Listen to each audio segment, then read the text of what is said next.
यहाँ लगी, एक यहाँ पे लगी और 5वीं बार में फिर यहाँ पे थंब पे लगाई उन्होंने। मैं फिर परेशान, मेरी आंखों से यूं टप टप आंसू निकल रहे थे। मेरी है अभी तक मैंने अपनी जेब से 1 रुपया भी राजा जी की ट्रीटमेंट पे इलाज पे नहीं लगवाया। एक और हमें तोरी मिल चुकी है। हाँ जी हाँ जी, ये काटो, ये तोरी। कहाँ गई महफिल? महफिल चली गई जी। कि अल्लाह ताला राजा जी को सेहत वाली लंबी जिंदगी दे। दूसरा एक कमेंट मुझे आया हुआ था कि पागलों का खानदान। बिस्मिल्लाहिर्रहमानिर्रहीम, अस्सलाम वालेकुम व्यूअर, मैं हूं शेफ रिजवान और आप देख रहे हैं बाबा फूड RRC व्लॉग। आज का व्लॉग स्टार्ट करते हैं। कहां से स्टार्ट करते हैं? रात बहुत ज़्यादा बारिश थी और तेज़ आंधी थी। अब बाहर के लॉन में चलते हैं और वहाँ की सूरत हाल आपसे शेयर करते हैं।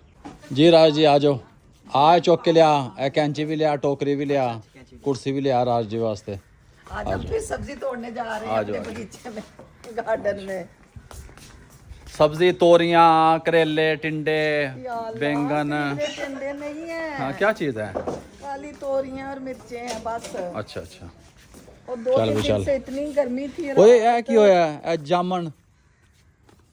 जामन का दरख्त हमारा किथे है?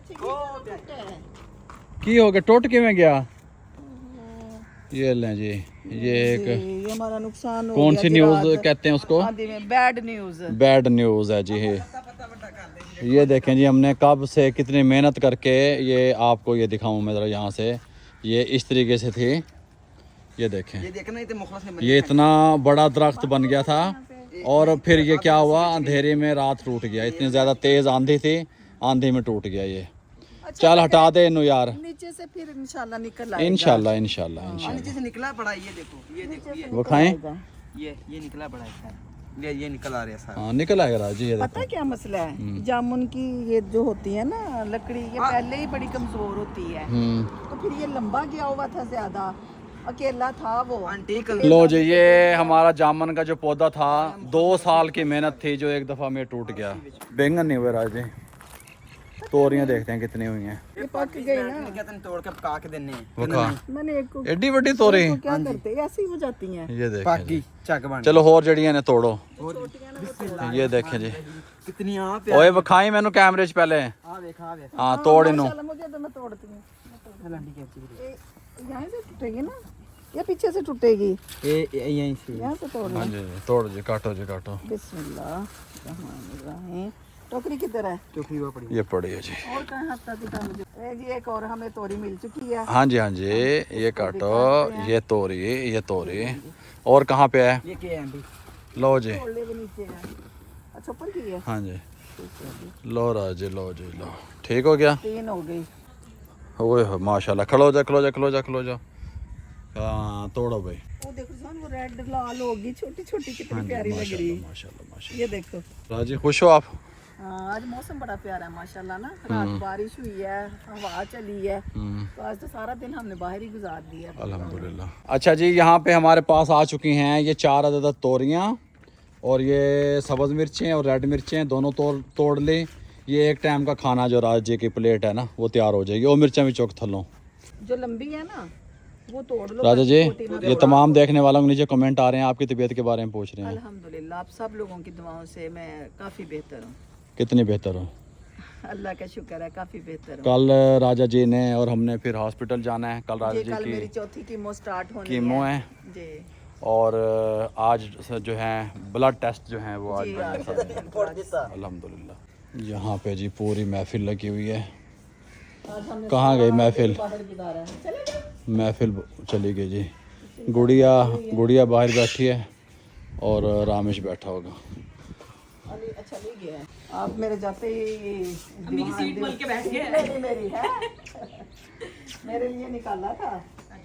अम्मी के लिए आज हमने जी दीवान निकाला। हम कहते चेयर से मैं अनकंफर्टेबल रहती हूँ, तो हमने आज सही रहा ना, मैंने फिर दीवान निकलवा दिया था। ये क्या लाए हो? बहुत शुक्रिया जी आपका। सब्जी आंटी की वाह भाई वाह भाई वाह। अम्मी के लिए तो काफी है। हाँ आपकी धनिया भी है, मिर्चा भी है, तोरियां भी है। पूरा एक सालन बनता है। एक प्लेट पूरी बनेगी मम्मा की। ये बनने का साथ ये मिर्च डाल के ऊपर गार्निशिंग के लिए धनिया भी। Good. कितना प्यारा बंच बना के लाया। क्या वो करके बंच बना पूरी वो बना के लाया। The next day. ये नहीं जी, कल अल्हम्दुलिल्लाह हम कीमो लगवाने के बाद घर आ चुके थे। वहाँ से मैं आपको क्लिप नहीं ले सका या व्लॉगिंग नहीं कर सका क्योंकि राजा जी की तबीयत को लेकर के थोड़े से हम डिस्टर्ब हो गए थे। राजा जी को कल जो है उनकी वेन नहीं मिल रही थी जहाँ पे कीमो लगती है। राजा जी नमाज़ पढ़ रही हैं माशाल्लाह।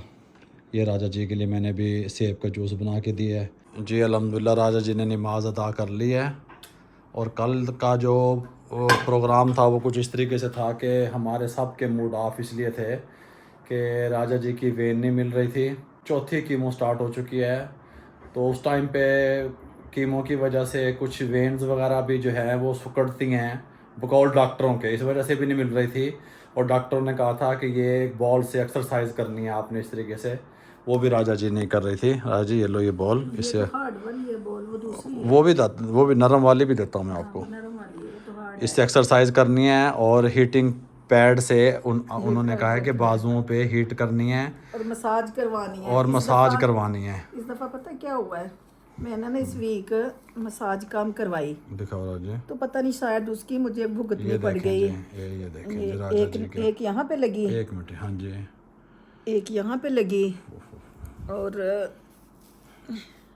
ये देखें एक यहाँ लगी, एक यहाँ पे लगी और 5वीं बार में फिर यहाँ पे थंब पे लगाई उन्होंने। तमाम देखने वालों ने राजा जी के लिए खुसूसन दुआ करनी है कि अल्लाह ताला राजा जी को सेहत वाली लंबी ज़िंदगी दे। कल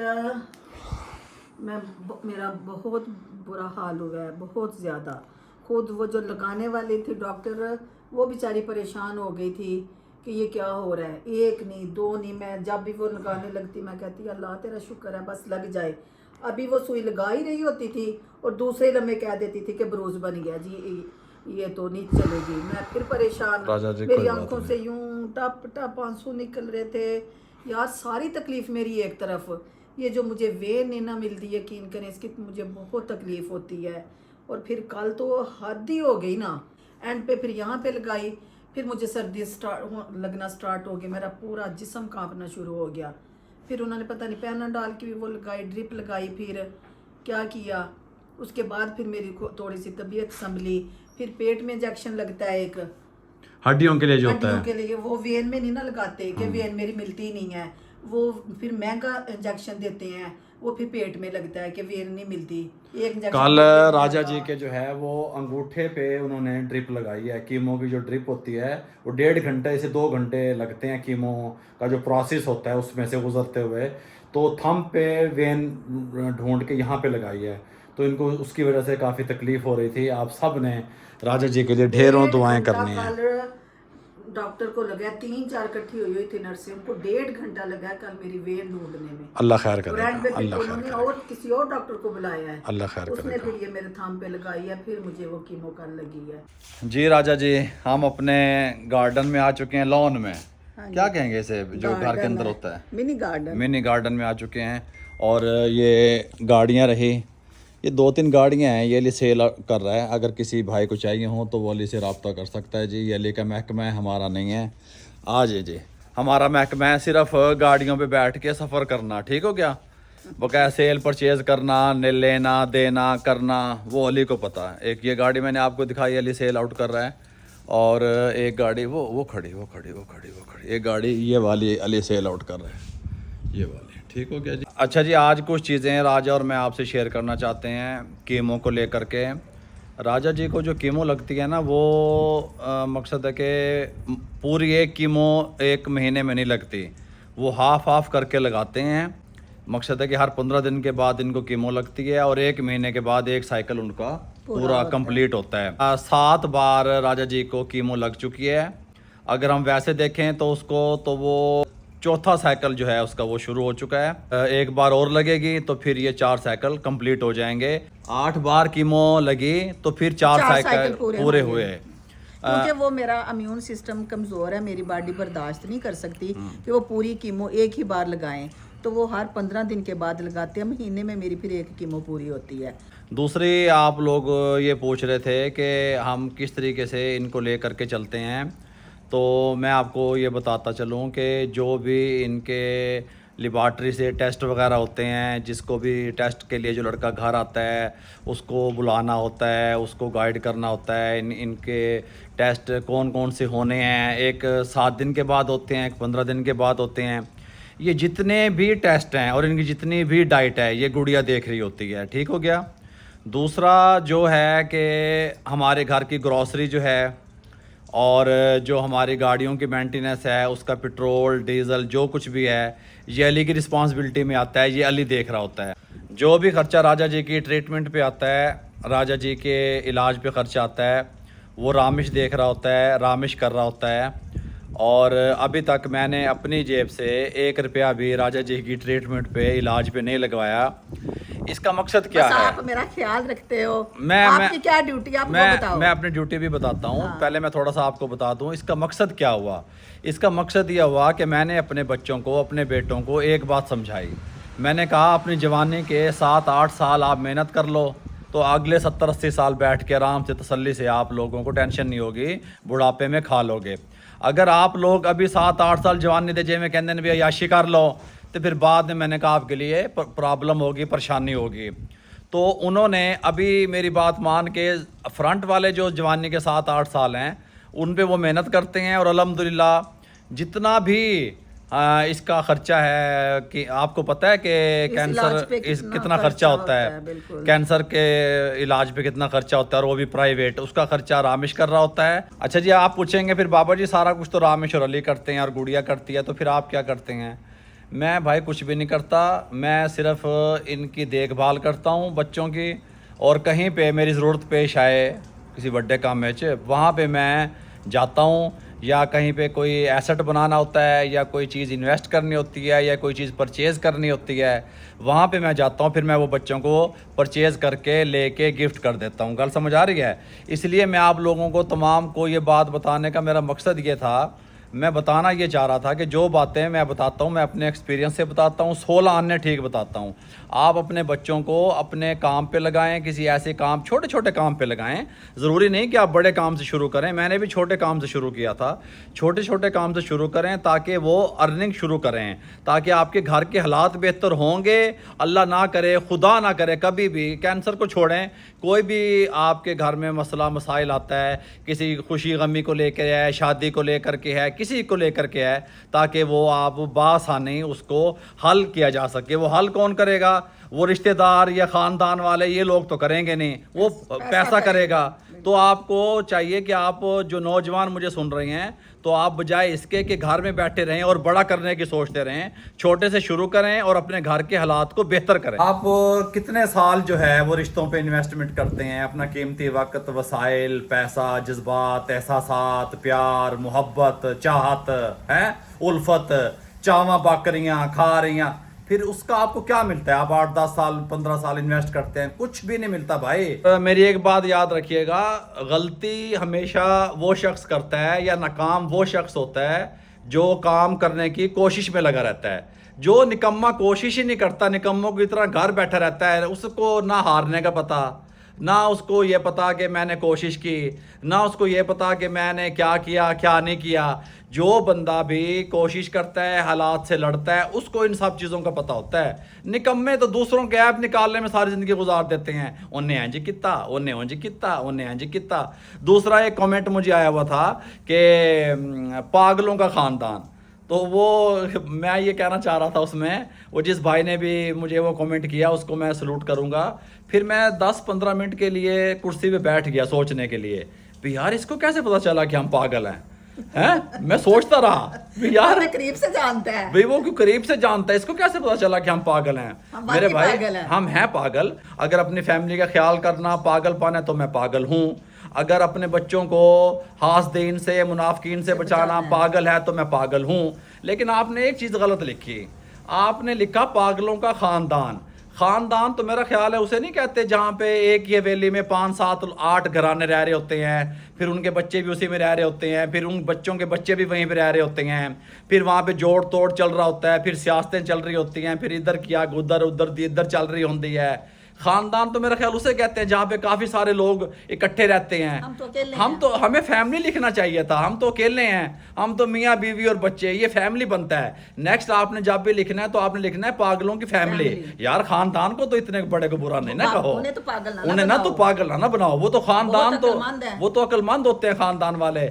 और आप लोगों ने अगर लिखना है ना दोबारा से तो आपने ये लिखना है पागलों की फैमिली, है ना राजी? बिल्कुल। जिन हालात से गुजर के हम यहाँ पहुंचे हैं ना, अगर आप लोगों को अल्लाह ताला ना दिखाए, अगर आप लोगों ने देखे होते तो आप इस तरह की बातें ना करते। मुझे फ़र्क नहीं पड़ता अल्हम्दुलिल्लाह, तो ना मैं इन चीज़ों को बॉदर करता हूँ, ना मैं इन चीज़ों को वो करता हूँ। तो वैसे मैंने कहा कि चलो जवाब दे दें, कभी आप समझो कि हमने ये कमेंट किया था तो बाबा जी ने जवाब नहीं दिया।